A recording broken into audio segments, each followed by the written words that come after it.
2026 में किस तरीके से एसेट एलोकेशन किया जाना चाहिए? क्या चेंजेस, क्या नई चीज़ें ऐड ऑन इसमें की जानी चाहिए कि कहीं न कहीं अगर कोई न्यू बिगिनर भी है और वो सोच रहा है कि उसे इन्वेस्ट करना है, तो उसके हिसाब से क्या वो थंबनेल होना चाहिए उसके लिए कि एसेट एलोकेशन में मेरे पास ये चीज़ें होनी चाहिए? पहली बात तो जो बिगिनर है मैंने देखा है वो ज़्यादातर एसेट एलोकेशन के फेवर में होते ही नहीं है, वो करते ही नहीं है।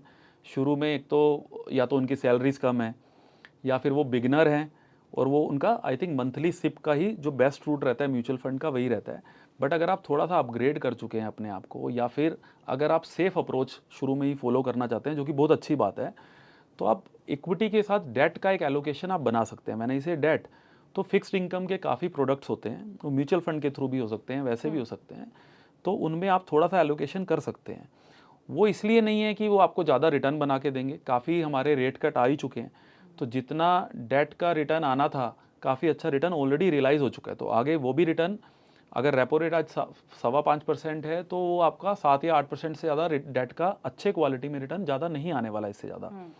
बट आप फिर भी आपको कुछ एलोकेशन उनको दे के रखना चाहिए क्योंकि इक्विटी एक वोलाटाइल एसेट क्लास है, कई बार उसमें बुरा टाइम भी आ सकता है, तब आपको डेट से भी आप थोड़ा इक्विटी की तरफ शिफ्ट हो सकते हैं, वो आपको हेल्प करता है वो पैसा।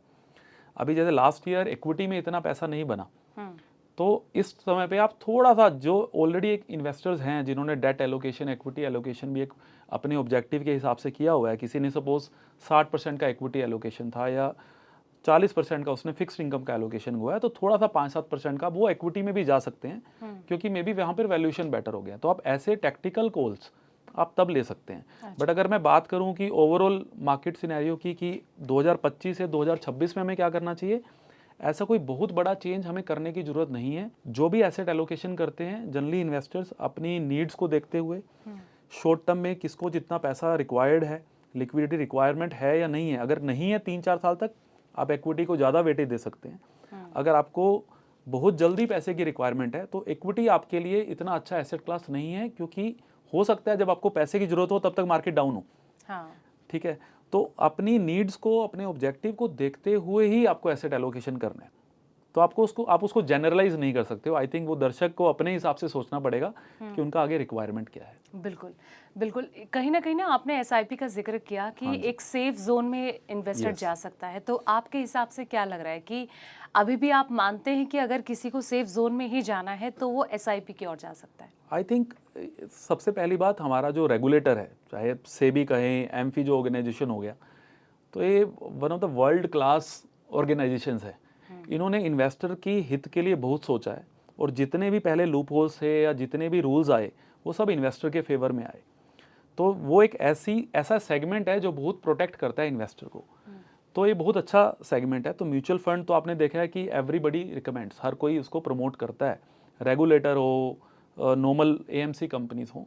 तो बेसिकली तो यहाँ पर अगर आप बिगिनर हैं, अगर आपको अभी इतना आइडिया नहीं हुआ है कि स्टॉक मार्केट के उतार चढ़ाव का इतना आइडिया नहीं है, तो आपको पैसा प्रोफेशनल फंड मैनेजर को ही देना चाहिए। आप उसको लमसम वे में भी दे सकते हैं अगर आप अफोर्ड करते हैं, और अगर आप उसको मंथली बांटना चाहते हैं, जैसे मंथली जो हमने सिस्टमैटिक इन्वेस्टमेंट प्लान बोला, उसके थ्रू भी दे सकते हैं। तो दोनों ही बेटर तरीके हैं। SIP one of the best तरीका है क्योंकि हर मार्केट के उतार चढ़ाव पे आपका पैसा जा रहा है, तो वो मार्केट के रिस्क को काफ़ी मिनिमाइज कर देता है। तो आई थिंक वो बेस्ट रूट है। आपको भी पता चल जाता है, कई बार आप बहुत हाई देखते हो, कई बार आप बहुत लो देखते हो, तो आप भी इस बीच में काफ़ी सीख जाते हो, और जब तक आपको थोड़ा 2-3 साल का आपको एक एक्सपीरियंस हो जाता है, तब आप अपनी लर्निंग कब आपकी इतनी बढ़ जाती है कि आप खुद भी काफ़ी इन्वेस्टमेंट करने लायक हो जाते हो आप। सचिन, रियल एस्टेट में इन्वेस्ट करने वाले इन्वेस्टर के लिए 2026 कैसा रहने वाला है? क्या आपको लगता है कि यहाँ पर उन्हें और ज़्यादा प्रॉफिट मिलने के आसार हैं? देखिए, रियल एस्टेट में जो बहुत बड़ा बूम आया है वो 2020-21 कोरोना के बाद आया। हम सब ने देखा है कि किस तरीके से जो होम इम्प्रूवमेंट सेगमेंट भी है, कि अगर किसी के पास 2 बेडरूम है तो उसको 3 बेडरूम चाहिए, कि आप एक ही घर में आप स्टक हो फैमिली के साथ, और सबकी एस्पिरेशंस बड़ी हैं। और उसके बाद हमने बहुत बड़ा तेज़ी देखा है कि जो भी होम रिलेटेड कंपनीज भी हैं उन्होंने बहुत अच्छा किया है, इवन रियल एस्टेट ने बहुत अच्छा किया है, चाहे वो टियर 2 टियर 3 सिटी है, चाहे वो मेन स्ट्रीम रेगुलर सिटी है। तो सब सिटीज़ ने अच्छा किया है, काफ़ी बड़ा हमने तेज़ी देखा है।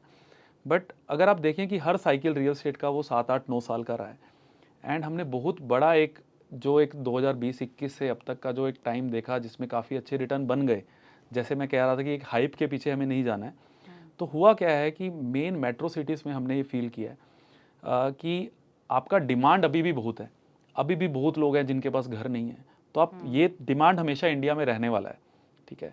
बट अगर आप income to real estate prices का एक रेशो देखें कि आप अफोर्ड कर सकते हो कि नहीं है, तो जिस तरीके से तेज़ी आई है तो वो अफोर्डेबिलिटी नहीं है, क्योंकि प्राइसेस बहुत ज़्यादा बढ़ गए हैं। तो आई थिंक वो मैच होना ज़रूरी है ताकि ट्रांजैक्शन ज़्यादा से ज़्यादा हो पाए। तो हमें लगता है कि कुछ बहुत बड़ी तेज़ी के बाद एक थोड़ा सा मॉडरेशन आ सकता है, शायद करेक्शन ना आए। रियल स्टेट में कई बार हो जाता है कि आपको 1-2 साल तक एप्रिसिएशन नहीं मिलता, बट क्योंकि एक डिमांड इमेंस है और जैसे जैसे हमारा पर कैपिटा इनकम बढ़ेगा, तो वैसे वैसे housing is also the segment जो कि ग्रो करता रहेगा, लेकिन उसके बीच में जो कंसोलिडेशन के फेसेस है या फिर माइनर करेक्शन के हैं, वो आते रहेंगे। और वैसे भी रियल स्टेट के बारे में एक और चीज़ बहुत इंपॉर्टेंट है कि रियल स्टेट को भी जनरल इंडिया के पर्सपेक्टिव से आप नहीं देख सकते हैं। आपने देखा कि गुड़गांव या बेंगलोर की अगर बहुत बड़ी तेज़ी रही लास्ट 3-4 सालों में, तो शायद अब वो पुणे या दूसरी सिटीज़ में मूव हो जाएगी। अब ये इंटरनेट वर्ल्ड है, आप पूरी तरह से कनेक्टेड हो, आपको ज़रूरी नहीं है कि यहीं आके बड़े सिटीज़ में आके काम करना है, आपका जो एम्प्लॉय भी है वो घर बैठे भी काम कर सकता है। तो कहीं ना कहीं वो डाइवर्सिफिकेशन की तरफ जा रहा है और हमें लगता है कि अब ये स्प्रेड होगा, तो जितना बड़ा तेज़ी दूसरी सिटीज़ में आ सकता है, शायद उतना मेट्रो सिटीज़ में ना आए। सचिन, जैसे ऑफ कैमरा ना हम बात कर रहे थे जेंजीज के माइंडसेट को लेकर कि इनकी आइडियोलॉजी क्या होनी चाहिए इन्वेस्टमेंट को लेकर।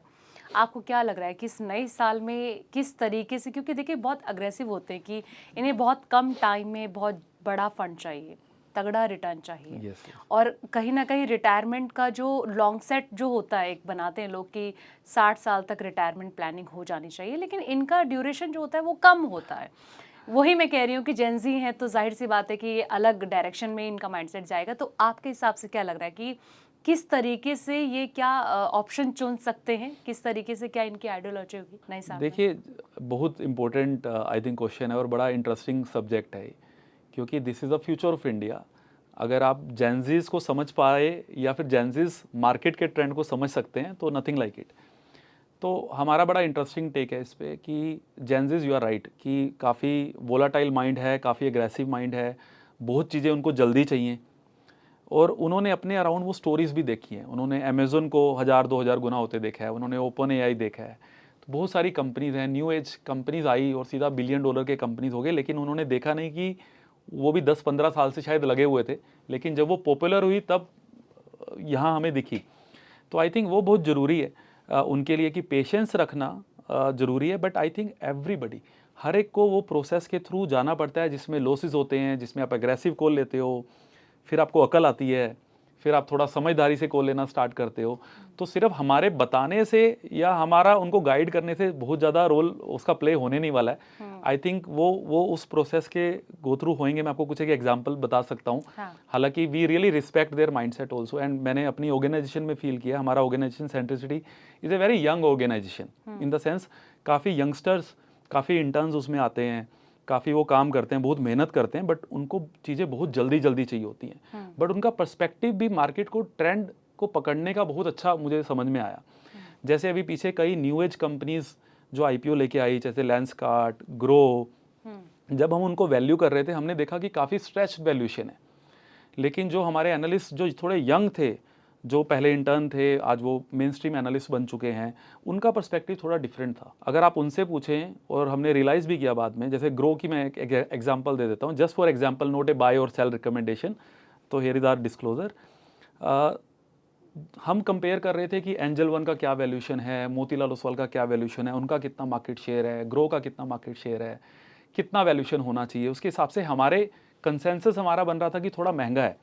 लेकिन आप जेंजीज के पर्सपेक्टिव से देखिए, तो जो पिछले 2 या 3 साल में जितना इन्वेस्टर या ट्रेडर मार्केट में आया है, जो कि काफ़ी बड़ा नंबर है, पहले अगर 1 करोड़ थे तो 4 करोड़ नए आए हैं, तो वो सारा का सारा जीरोधा या ग्रो पे ही मैक्सिमम आया, 70-80% उनके पास ही आया।